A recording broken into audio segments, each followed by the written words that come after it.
នាងខ្ញុំជាសិល្បករសិល្បករនីចាស្អីតបងប្អូនបានស្គាល់ហើយចាថ្ងៃនេះគឺមានអារម្មណ៍ថាខ្ញុំសប្បាយចិត្តមែនតើធម្មតាបងប្អូនអើយ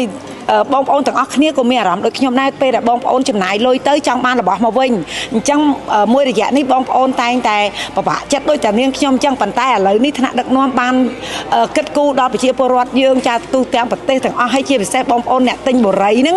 ចាបូរីលេងវ៉ាត្រាហ្នឹងគឺឥឡូវហ្នឹងគឺយើងបានទទួលប្លង់ដោយជាកម្មសិទ្ធិរបស់ខ្លួនឯងហើយអញ្ចឹងមានអីក្រៅពីចាលើកម្រាមដៃ10ជូនពរដល់ថ្នាក់ដឹកនាំដែលបានគិតគូរដល់ចាប្រជាពលរដ្ឋទាំងអស់សូមឲ្យលោកមានសុខភាពល្អដើម្បីដឹកនាំចាប្រទេស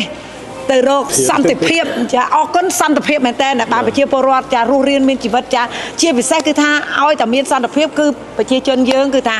រស់ស៊ីមានបានសុខដុមរមនាចាហើយសំខាន់គឺសบายចិត្តខ្លាំងហើយនេះចាអរគុណចា